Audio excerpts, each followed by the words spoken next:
Olá pessoal, tudo bem? Se você gosta de jogar, tem um PlayStation, mas não tem 12 horas por dia para jogar o jogo God of War Ragnarok, você precisa ver esse vídeo de análise. Esse análise é para jogadores como nós, que temos o nosso trampo, temos os nossos trabalhos para fazer e temos ali para jogar, sei lá, 1 hora, 2 horas por dia no máximo, tá bom? É sem spoiler, então vamos embora pro vídeo.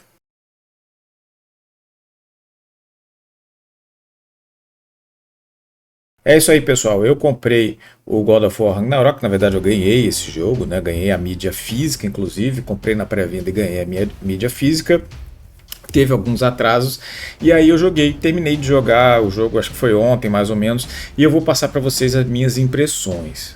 Tá bom? Sem spoiler, eu vou usar apenas as coisas que a gente já sabia do game anterior de 2018 e o que saiu nos próprios trailers, que daí todo mundo acho que já viu. Mas então pode ficar tranquilo que eu não vou dar nenhum tipo de spoiler da história, tá bom? Eu joguei, eu faço algumas missões secundárias inicialmente, então eu não joguei só a campanha inicial. Fiz algumas jornadas, então eu vou passar para vocês. Primeiro, a gente tem que ressaltar todo o cuidado da Santa Mônica e do PlayStation com o jogo. O jogo ele é muito bem feito nos seus mínimos detalhes, em todas as suas esferas, ele é muito bem feito, muito rico em detalhes e muito cuidado em cada detalhezinho do jogo.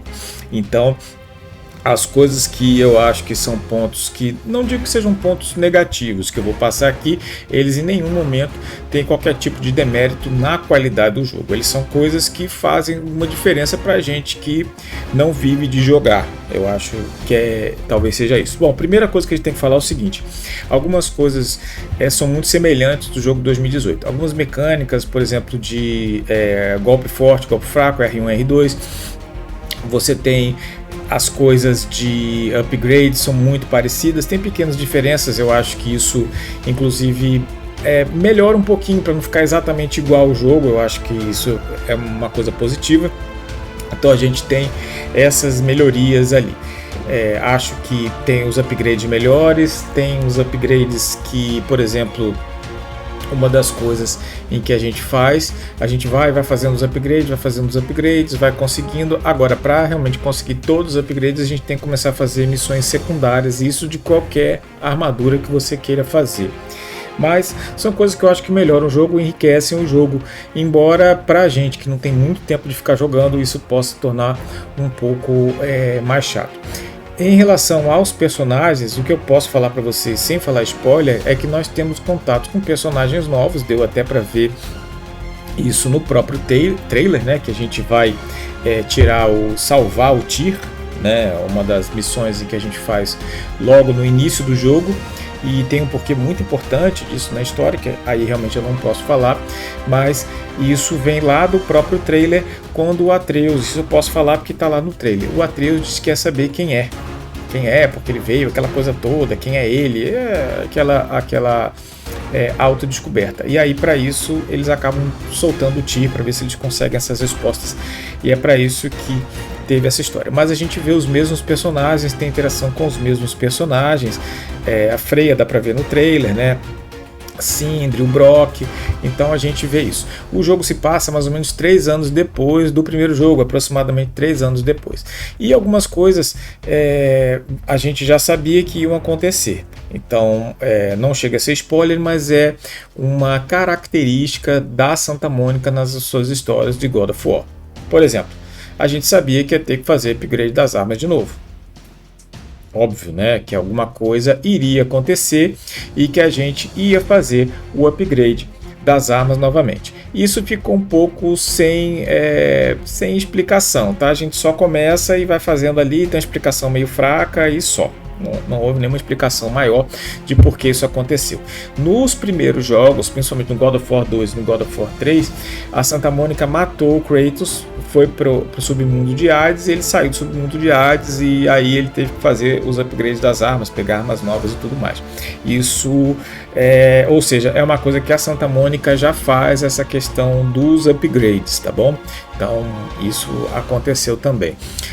O Atreus está muito mais independente, dá para ver no trailer, logo no início, no próprio trailer, No início do trailer dá pra gente ver ele carregando um cervo nas costas. Você vê que enquanto o Kratos está fazendo as flechas, ele foi caçar sozinho, então dá pra ver que ele está muito mais independente.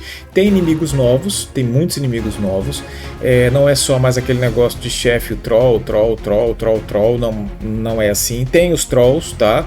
Mas assim, são poucos trolls. Eu tô tentando lembrar aqui, eu terminei a jornada, tô buscando aquela questão de fazer 100%, aquela coisa toda, e eu acho que eu lutei com 2 trolls, foi muito, tá? 2, 3 trolls no máximo em toda a história.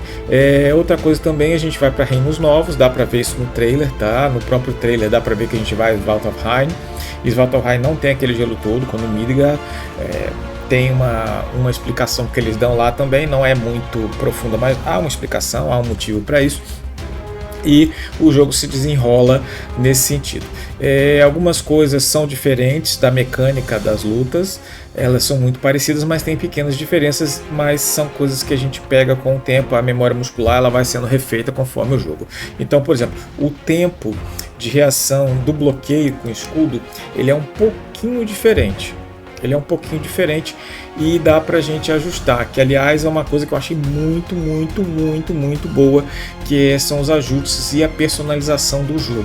O HUD, onde fica aqueles negócios, você pode mudar a cor totalmente, você pode mudar a cor, colocar alto contraste. Se você não está achando uma coisa ali, você pode mudar alto contraste, você vai localizar o que você está procurando. Por exemplo, você quer procurar um baú e você não está achando e tal, você bota uma cor diferente e coloca ali aquelas, como é que chama?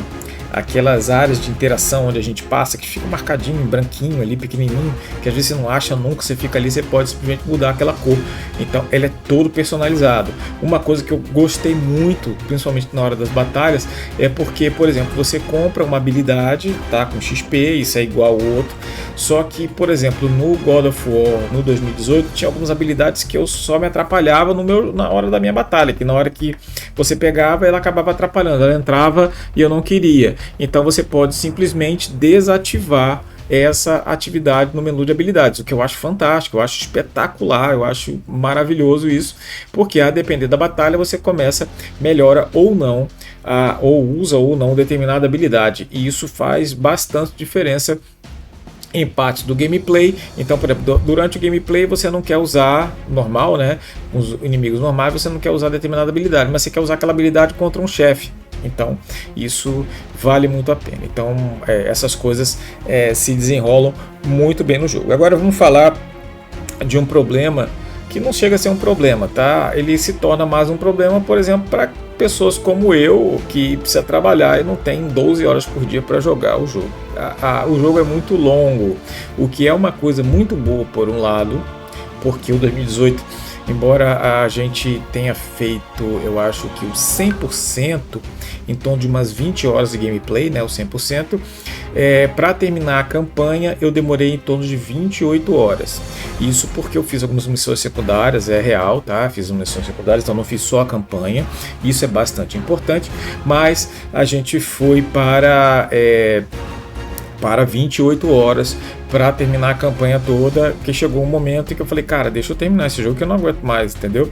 É mais ou menos assim, você quer ver logo o final, quer ver os plot spots, porque você, eu, por exemplo, sabia de alguns spoilers, porque eu não me incomodo, mas eu queria ver como a coisa se desenrolava, queria ver como é que a gente batalha e tal, como a batalha com os chefes principais, o que houve muita melhora, melhorou muito o jogo, assim, em relação a essa diversidade de chefes, tá? Isso eu posso falar que vale a pena, mas o jogo é muito longo. Então, tem um momento, por exemplo, em que a gente vai, nessas descobertas do Atreus, a gente vai para outros reinos, e como por exemplo, Svartalfheim, chega uma hora que você não quer mais ficar em Svartalfheim, você fala, cara, cansei desse reino, quero ir para outro, e assim vai. Em vários reinos isso acontece. Em algumas partes do jogo, a narrativa é tão lenta, eu falei, cara, pelo amor de Deus, passa isso aqui que eu quero ir para o resto. E foi o que aconteceu comigo. Chegou um determinado momento, eu falei, cara, eu vou fazer a campanha, depois eu faço essas coisas ali alternativas, as campanhas alternativas, as campanhas secundárias, para conseguir alguns elementos. Mas, veja bem, você é obrigado a fazer as campanhas secundárias para pegar tudo do jogo, pegar o 100%.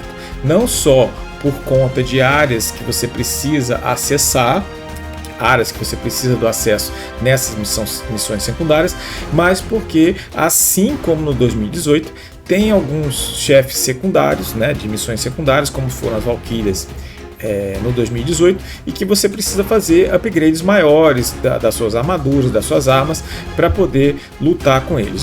Não vou falar aqui qual é o chefe, mas tem chefe, por exemplo, que eu terminei a campanha, aí fui fazer a missão secundária, achei lá a área do determinado chefe secundário, quando eu abri ele estava roxo, aquela barra roxa.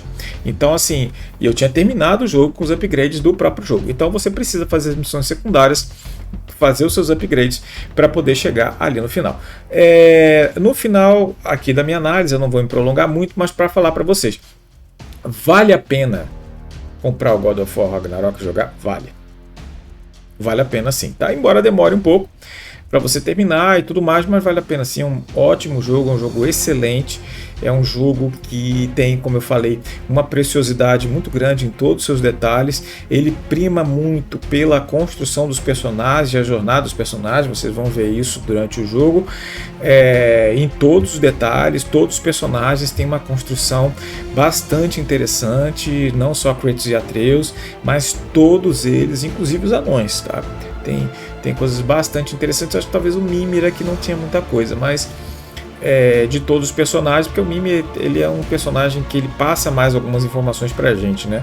O desenvolvimento do Mimir não foi tão grande, mas dos demais personagens todos foram muito bem feitos. Mas realmente é um jogo longo, então se prepare para jogar muitas horas desse jogo ali, e para acabar, a estimativa para você fazer 100%, a estimativa de quem joga, são 40 horas de gameplay. Eu tô com 28, ou seja, faltam 12 horas para tentar o 100%. Eu fui jogar aqui, como eu tenho que trabalhar 1 hora e meia no máximo por dia, então demora bastante pra gente terminar. É porque eu tive uns diazinhos de folga e aí eu acabei podendo jogar um pouco mais de horas, e aí eu terminei com esse período, tá bom? É isso aí, gente, obrigado. Quem gostou do vídeo, dá uma força aí, dá um like no vídeo, se inscreva no canal para me ajudar. Falou? Um abraço a todos, até mais.